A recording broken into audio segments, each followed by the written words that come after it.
Oh, wait for the...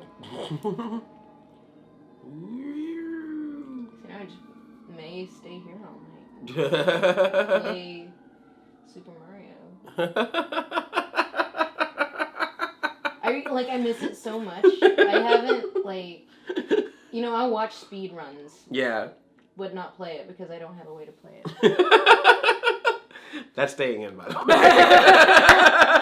Just this nice reflection of you. During my long nights of lonely sadness, I just watch speed runs and think, man, I wish I had an SNES. Hi, I'm Andre, and I'm a black nerd. Hi, I'm Lindsay, and I have a YouTube. Yes, so this is yeah.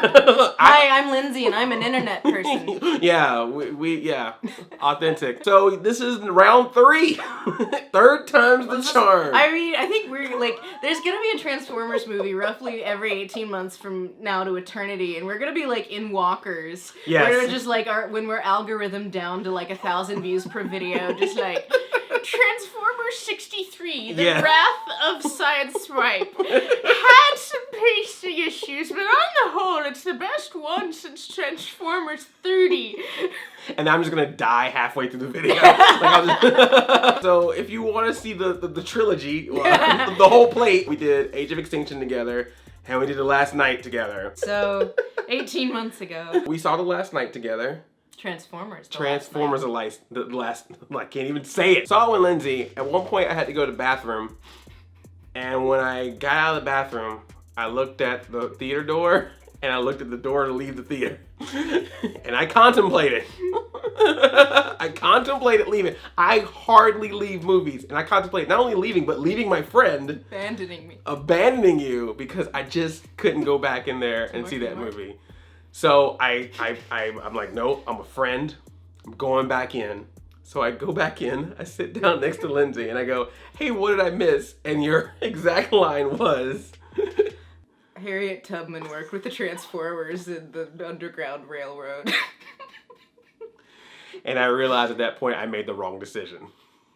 Bumblebee is the opposite of that! It's funny to watch the progression, because Age of Extinction, we're like, this movie's bad, but we had a good time talking about it. Last night, we started out joking around, but by the end of it, you could clearly tell we both were like, this isn't fun anymore. We can't even do it. There's literally a GIF made of Lindsay just going, this isn't fun anymore. Why are we doing this? Why are we subjecting ourselves to this? That's what it took to get us to Bumblebee. That much hurting to get to a solid B+. Yes. You're not going to be in there for 2 hours and 50 minutes. I think it's less than 2 hours. Yeah, it's less than 2 hours. It's the shortest movie. It doesn't drag. It really doesn't drag. Doesn't drag at all. It didn't hurt. It didn't hurt. It felt good. It made me happy. And there's a lot of stuff in here that you're just like, why did this not start like this at least? I mean, it makes sense that it didn't and couldn't really, because there's too much that would need to be in a seminal Transformers movie. Right.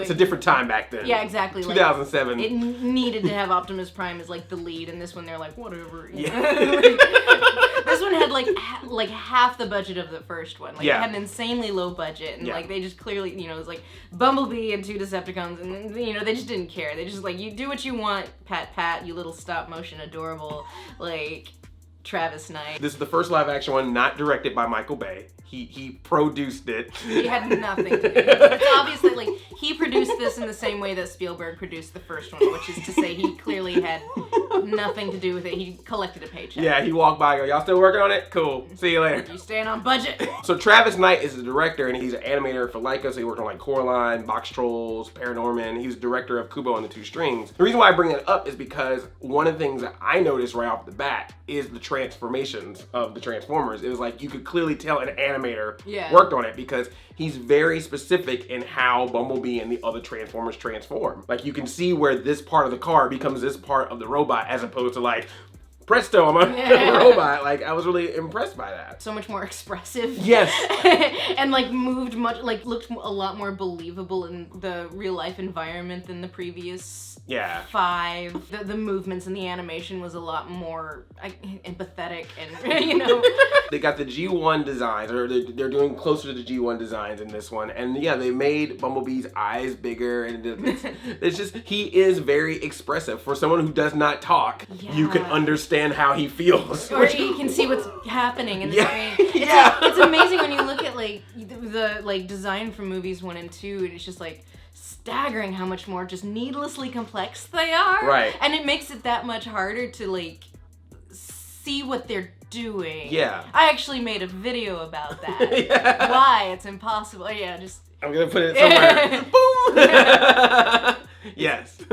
Yeah, whichever side the card wherever that card pops up, yes. Haley Steinfeld, I was like, yeah, her and Bumblebee are like just the heart and soul of this film. And then you get stuff like this. This is like literally their first interaction.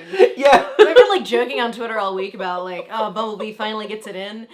But there's a lot of touching in this movie, and I'm here for it. Literally, like the first time they interact, he just kind of leans in, like sensually. I was trying so hard not to go there with it, but just every single time that these two touch, Lindsay would just lean over to me and be like, "Bumblebee can get it." And I'm like, "No, stop!" But you're kind of right. The Haley Steinfeld Bumblebee relationship, like Get it in. I can't.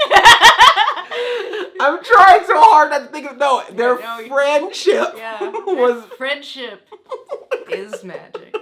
My absolute favorite part is where he's like, something's wrong, and she's like, let me look at it. I'll be gentle. Yes. He lays on his back, and she's like getting her hands all up in that robot. And then she hits one point, and Optimus just comes out of a hologram of Optimus just jumps out of his chest. I'm like, all right. So, are we in spoiler town now? I guess a little bit, yeah. Oh yeah, okay. Spoiler town. Spoilers. Optimus is in this. People are like, oh, it's got heart. It's like, yeah, it's a really simple derivative story. Personally, I am okay with that. Right. You know, this was never going to be like Iron Giant levels. Yeah. I feel like Warner Brothers has grounds to sue for how much this takes from the Iron Giant. Yeah. Like, he shows up, he fights with the Decepticon, oh, I got bumped on the head and my memory's gone. Yeah. Very much like the Iron Giant, where it's just kind of like, oh, I'm scared of everything, and it's adorable. Yeah. And she just wants to put her hands on him, he's so cute. Yeah. And she tries to teach him, like, hey, you can't just run around because you're gonna cause trouble. Yeah. But of course, antics ensue. But it's not like super silly. Like, there's a couple of times where he's like walking in a house and stuff. But for the most part, it's like legit, or it's fun, or like they try to pull a prank with his help, and of course he goes too far. It's like cute stuff. I just am happy that someone really likes the franchise or just wants to make a good story. From all the supplemental materials, that was definitely the implication I got. Yeah. Was that, like, especially Travis Knight was like, yay, I grew up with this. You know, this is fun, I care. It's weird. It's like, because I always joke that, like, I would love to see a Transformers movie made by people who don't hate Transformers. Right. I think I said that in the last video. Yes, actually. I think you did. And it's like, I got my wish. It only took 18 months. Yeah, it's true though. I mean, thanks, Paramount. Thanks a lot. Let's just be real. We're talking about robots from another planet fighting each other. Like, yes, you kind of need somebody that at least enjoys that to do this right. Like, if you're going in there with the cynical mind of like, this thing, it's gonna show in your work. I don't like this thing, but I hear it's popular, let's make some money off of it. Whereas this one is like, okay, yes, you genuinely grew up with this, you like it, you also think there could be some fun in your enjoyment of animation or storytelling to have some fun with it. And ta-da! They got you a thoughtful gift. Yeah, you did. Instead of their free shirt they got from work. Yeah. Put in a bag and didn't even put tissue paper on it. Yeah. It is a different Transformers movie. Like, you gotta almost take it out of your mind that those movies existed, because this is really like starting over from scratch. They do some like very, very light connections. Yeah, I think it's interesting because it's obvious that they like wanted to give themselves the options for this to be like a soft or even hard reboot. Yeah. But if it doesn't do well, then they can be like, yeah, it's a prequel. I mean, like, it directly contradicts it. Like, I mean, that's the problem with like the other 5. Because they don't care about continuity. You could say like, well, this movie does kind of contradict the whole, I don't know, Bumblebee fighting in World War II thing. Yeah. Like, Bumblebee fights the Nazis, which is set up randomly in Transformers 5. But hey. Maybe that was a different Bumblebee and he lost his memory. And then he left and he came back. This is definitely a Days of Future Past for Transformers. It's like, we'll cherry pick the things from the other movies we want to keep, and everything else, let's just act like it never happened. So it's a very much less is more mentality. It's like the simpler designs, the bold colors, so you know which Transformer is which. Even when you have an entire sequence set in Cybertron with tons of Transformers, I still was like, okay, I get what's going on. And they stop, they like go, okay, here's Shockwave, here's Soundwave, here's Ravage coming out. I was like, oh, what's happening. Yeah, what a concept. I think that's and honestly, like, if we're being honest, I think that is part of why the Rotten Tomatoes score on this movie might be a little artificially inflated, because people are just like so used to hurting. Yeah. That like this baseline of, I can see what's happening feels like genius. Yeah. So the first time I saw Bumblebee, I was in Baltimore and I was with ContraPoints, who's another YouTuber. It's like early on in the movie where Bumblebee's fighting this Decepticon who looks like Starscream but isn't. Yeah. And she just kind of leans over to me like, you spent a lot of your life watching these robots fight. Like a lot. Yeah. I don't know. That's just pretty much it. Just a recollection. She'd never seen a Transformers movie. Ah, okay. While you, on the other hand, both seen it twice. When I saw it the first time, there was a good like 10 to 15 minutes after the movie silence of me for that reason. Because I was like, do I like this movie because it's really good? Or do I like it just because the other ones was so bad that just making a competent film felt like, mwah, give it an award. It's wow. Like, and who knew a Transformers movie could be this good? Yeah, it really took me a while to just fathom that this is what Transformers could be now. And now I'm just hoping. I'm hoping and praying that it ends up being successful. Do what you want. I'm not trying to shell here, but at the same time, if this works, this could be our new Transformers. What we're saying is, please see Bumblebee, because there's going to be 8 million more Transformers. Oh yeah, they ain't giving up this franchise. They are not. This is not going to stop. So if this doesn't do well, the lesson they'll learn is, oh, good movies don't make money. Yeah. I guess we need to go back to unfathomable cruelty and product placement. Yeah, if this one goes down, Michael Bay's is gonna walk in the room just like, well.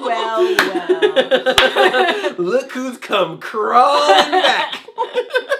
I bet some Beats by Dre could make this situation a little more palatable. Yes, Haley Steinfeld could be in the sequel, but she will have a wardrobe change. So all we're saying is that, you know, if this doesn't work and we go back to Bayformers, this is your fault. It's your fault.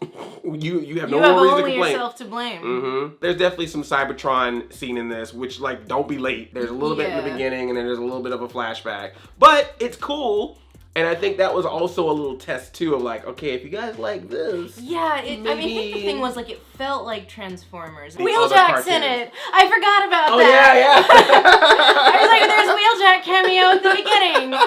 You were saying that some of the Cybertron kind of inspired by there's episodes of Prime and the original. Prime, Like, the beginning is, like, basically the pilot of the original, except for it's just Bumblebee instead of all of them. 2 Decepticons threatening Cliffjumper. The subplot with Cliffjumper, which is pretty verbatim lifted from the first episode of Transformers Prime. So someone did their homework. Yeah, so they cared.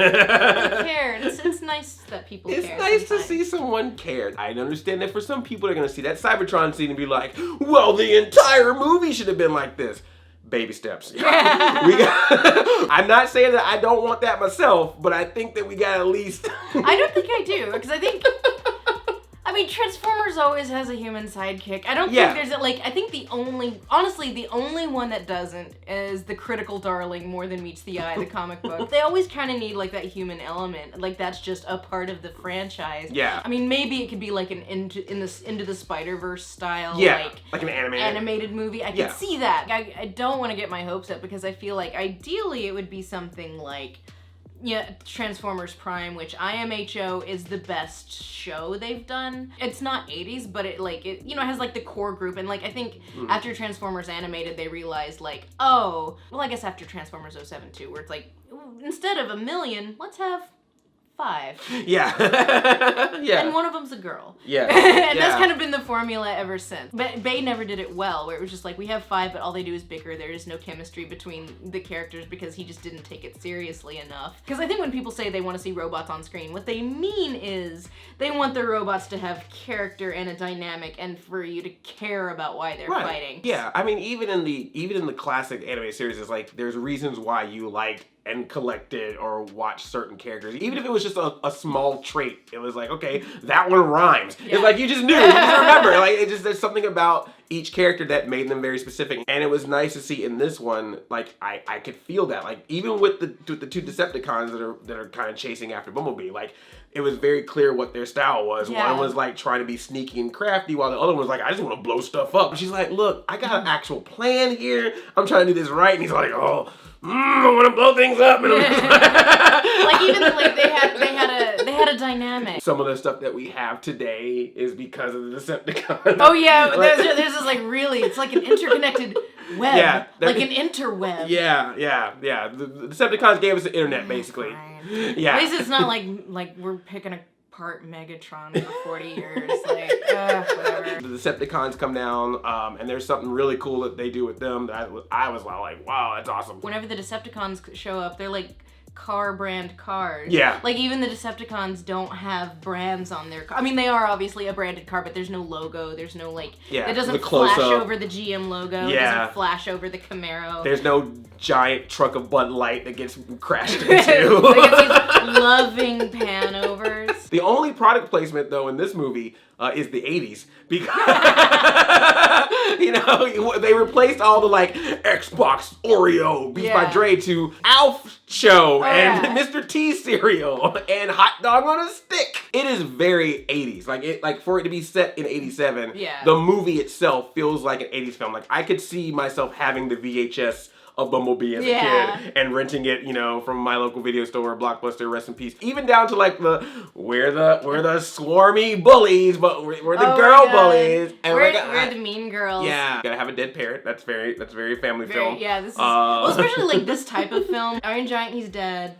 Yeah. This one he's dead. E.T., he's in Mexico with Sally. Right. She was good at something, but she gave it up. Diving. The first time I saw it, I was like, man, I can't wait to see how her diving skills save the day. Yeah, one of the early shots of the film is her like throwing away her diving trophies because she's like, ever since her dad died, she's like, I don't want to dive anymore. And you're just like, okay. And we already know there's a scene from the trailer of her with Bumblebee in the water. So, put 2 and 2 together. So people were like, girl, you're overthinking this with the Shape of Water comparisons. But, like, here's the thing. Like, there is that shot where she, like, swims under the water and, like, it's, like, backlit and, like, blue. And the music's all... And I'm like, this is how the Shape of Water ends. Is no one catching this? That was where I was like, they were doing this on purpose. I thought I was just being, like, tee-hee trolling, but, no, she'll be gentle. There's also a part where they're together and what's the song? Oh my God, it's like every time, like I forgot it. Like, is this like I was joking about it and Audrey's like, no. But then, like it kept like building and then she's like having a sad and then he puts on Sam Cooke and like, oops, oh my love starts playing and then they like look at each other and then she just leans on in for that hug. And then the music comes up even louder at that point. And I'm just like waiting for them to start dancing like, my darling. Just telling truth. Oh my gosh. I'm just talking truth. Oh my goodness. It's a good movie. She'll be gentle, Bumblebee. There you go. Not after spending a night together that I'm sure they won't forget. I'm just saying, when they leave John Cena at the end, he gives his there's like that running joke that's the Breakfast Club joke. He knows it's true. And it's like the dead of night. It's like, 9 p.m. and the next time we see them, the sun is high in the sky. It's like noon. So what were they doing? For those 12 to 15 hours. Oh, gosh. They're saying goodbye. They were saying goodbye. They had okay. And then he starts playing Don't You Forget About Me. Yeah. Yes. They have great chemistry. Super great chemistry. That girl and that robot. Giant CGI robot. Yeah. Even to the point where this other kid tries to come and be like, hey, what's up? And she's he's like, I'm kind of seeing someone right this awkward third wheel. That poor kid. So they had this character, like, if we're being honest, serves no purpose in the narrative other than to be kind of like, well, hey, I'm pretty cool too. Yeah. If this whole robot thing doesn't work out, second place. Yeah, sloppy seconds. Okay. Can we talk about the way it ended? Okay, yeah. They threw some serious shade. No, I mean like where he reaches down to hold her hand. Yeah. And she's like, no. I thought that was shade thrown at really? Because there's a scene when Shia LaBeouf and Megan Fox do that. Right. There's like a close-up of their hands holding it. So I thought that was like a little like joke, like, oh, they're gonna do it. Nope. Ha ha. Yeah, I can kind of see that because it's a very similar shot. Yeah. See, I read it as like, no, her heart belongs to Bumblebee. Yeah, she's not over it yet. And if this movie does well, I don't know, maybe he'll come back into her life and she'll be like, I'm a woman now. The shape of Autobots. Bumblebee. I can't. You're ruining this movie for me. I'm trying to be good about it. I'm enhancing it. Oh man. Oh gosh. There's gonna be some fanfic and drawings done. Oh boy. You wanna have some fun? Head on over to the Venom tag. Simbrock is the tag. The other romantic comedy of the year. This has been a good year for monster fuckers. A lot of people are living their truth in the year of our Lord 2018. Let's do it with symbiotes and transforming robots. Why not? Because what's worse? Humans. Yeah, exactly. Venom. Yeah. Bumblebee. Shape of Water. Let's do it. We need a King Kong remake. Well, we got Godzilla coming. Godzilla's coming. King of the monsters. It's good to be the king. Bumblebee is not only a transform, it's also a dating app. Bumblebee. See? It's intentional. We're joking around, but seriously, that kind of joking around. But they do have a nice chemistry. The parents were even cool. There were a couple of times they never got to Witwicky territory. But they were like, thank God, right? You know, where you just keep remembering things. Yeah, you just keep having flashbacks. We just saw Spider-Man Into the Spider-Verse, and I had a friend, and we had these moments where we were like explaining the plot of the Transformers movies to this person who had seen none of them. Yeah. Try doing that. Yeah. Just to see what happens. It's a lot of fun, honestly, where you get to like Harriet Tubman and the Transformers on the Underground Railroad. Sam's mom went to college and got high on brownies and tackled somebody. Or Rainn Wilson kicking a half-eaten apple to a student and saying, finish that for me. And she does. And she does. Or Bumblebee peeing on lots of people. Let's not forget Bumblebee peeing on John Turturro. John Turturro and a girl in the second movie. Oh, that's right. In fairness, it was a Decepticon, but True. He didn't know that. Yeah, sure. You keep remembering that, like, these are supposed to be the same character, because the Bumblebee in this movie is so, like, cute and innocuous. Now you're thinking all that sweet and sentimental and stuff, but don't worry, there's some funny antics, too, thanks to the courtesy of John Cena!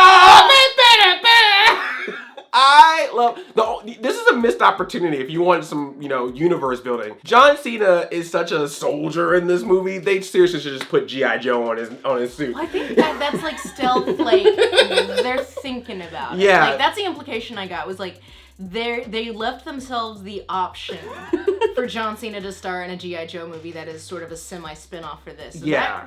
I think that's the other thing is like, God, the G.I. Joe movie that exists. Yeah. It's like the tone is like, why? Why are you doing this? Like the only way you can make a G.I. Joe movie work is if it starred John Cena. Right. And this version of John Cena where he's just like, again, very cartoony, but still John Cena, so he's super charismatic. And it totally works. And he's got some good lines. He has the best line in the movie. Yeah. It's weird to see like the actors in these movies having fun. Yeah. It's just so, like, it's just sort of like that we've been like hurting for so long. People seem happy to be here and like they're having fun and like they're trying and like acting. Even in Peter Cullen's voice, you can tell he's like, I like this Optimus. Yeah. This Optimus feels kind of good. Yeah, because I'm like, I mean, that's the thing about this franchise is it's always going to be kind of dumb fun, but that doesn't mean it can't be well crafted. Right. Is there any like, could have improved? Yeah, more? a lot. Like honestly, like it's the best screenplay by a lot, but. There were a lot of threads that didn't really go anywhere or didn't really like lead to any kind of like conclusion. They do kind of spend like the first 75% of the movie faffing about while the Decepticons also faff about, and like I'm down with faffing, but just like from a structure standpoint. And like the thing about Memo, he serves no purpose in the narrative. You could remove him and lose nothing. But he was cool. I mean, he was around. cool. Yeah. He was fine. He had some good... He just served no purpose. Because I'm all about like, really tight structured screenplays that like everything like pays off. So there were a lot of things that just kind of showed up, didn't really paid off. But I mean, it was very 80s. That's kind of how movies were in the 80s, where it's like there's a bully. Yeah. We egg their house. Yeah. Yeah. There's a bully. The end of that subplot. This movie, I get the impression that there were some rewrites while it was in production. Yeah. And not a lot, but like it still kind of has that, like, I kind of got that with if I dare speak its name, The Last Jedi. Where it's kind of, oh no, they're coming. Oh no. Close the comments. You kind of got the impression that there were some rewrites while they were in production, which kind of led to some characters maybe being a little underutilized.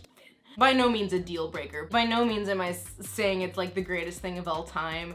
But like, again, as an unironic Transformers person, like it made me happy. Like I think that's the thing where I'm like, things can make you happy and not like be Oscar worthy. Right. Because it like even like the fan servicey things which normally bug me, I'm like, yeah. Like I know some people are gonna get mad at the 80s references, but I'm sorry. Like when that Mr. T cereal popped up, I was like, it's like you can't help it with some things. But we were just so happy to have watched a good Transformers movie together. Yeah, I think it's like we had to see it twice to make sure it's like, is it decent or are we just like coming out of an abusive relationship? We left and we ran into other people, some people I knew, and then we met some new people, and we had a full conversation just talking about how much we liked this movie after it was over. That has never happened with any Transformers. Usually people are like, I'm done, I'm tired, I need to go home. But this done my duty. Yeah, but we're like, hey, let's chat about this. And just that alone made me go leaving you feeling energized. Yes. I think that's the big thing. We came out of it happy. And just that. This is like grading your class on a curve. By all means, it's like, you did good, but considering the rest of the class, it kind of bumps you up a little bit more. I think the fact that you kind of came out of it actually feeling happy and wanting to see it again is telling. Yes. As opposed to me, who was just like, well, I guess I'll just put this alongside my, like, IDW comics whenever I read them again for the 10th time. Right. I pay attention to these things. Transformers to me was, just watching the cartoon. And I know a lot of Transformers stuff because of you. So I won't shut up. Yeah, I know. But it's great. No, I think it's great. I would like to think that in some way, everything you've been putting out there in the world has led to this. Has led to this movie. Yeah. They watched the whole plate and they were like, this rando has a point. Yeah. The structure of the movies are a little convoluted and discombobulated. Yeah. Or maybe they just don't like us anymore, and this is to shut us up. They're like, give them what they want. Because like if you think this video is not as fun as our other two, that's because the movie was better. So we're sorry if this is not. I think it will be. I think this one's one for the history books. Yes. Get it in, Bumblebee. Get it in, Bumblebee. Like, my hope is that this movie does well, and then they kind of continue in this timeline. And, and then, we get, like, 2 or 3 more Autobots. Yeah. And then, like, oh, no, Haley's in trouble. Oh, and then Bumblebee has to, like, pop in there, but now he's, like, he's a grown man with memories and everything. Yes, it. And then she can be like, well, I'm a woman now. Oh, my love. Yeah, and then, like, Sam Cooke starts playing. From his radio, of course. Yeah, their story is not over. You're not gonna let this rest until there's some, like, half Haley Steinfeld, half Bumblebee babies. Oh my God! No, whoa! Not. What if the woman Decepticon from Transformers 2 is the child? cautionary tale. No. What if that? Yeah. What if Bumblebee peed on his daughter? Oh no! Why did you say that? Why did you say that? No, stop. See, this is why I said you gotta leave the bait movies behind when you watch this one. Bumblebee peed on No. You're demonetized, Bumblebee. We were listening to Sam Cooke and dancing, and now you took it to this dark place. I'm sorry. And you say I'm the dirty one. That's why you get rid of the Bay films out of your mind when you go see Bumblebee. Go see Bumblebee. Pure. Their love is pure. Yes. I didn't say it was sexual. I just said it was pure. You can get it in without getting it in. True. That's very true. That's how Bumblebee rolls.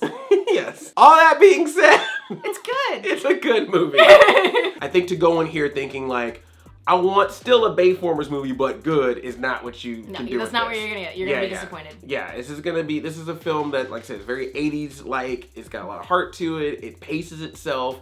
It's about this relationship with Haley Steinfeld and Bumblebee and the antics that ensue. It's about the start of this war on Earth with the Autobots and Decepticons.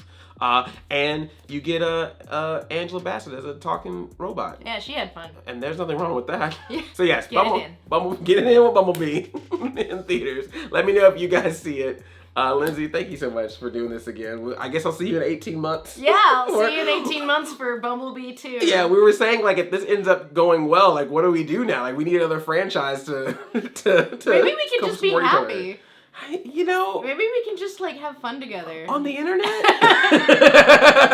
I have not even begun to tap my well of Transformers sex jokes. Well, I was going to say, maybe now, because this movie is good, we can actually have, like, a real friendship outside of, let's just leave this. Let's go, live our lives now. Let's go. Let's go. Bye. Yeah. Subscribe to us sushi. or whatever. Yeah. We're done. This is it. Yeah. I think I'm just going to close my channel and everything.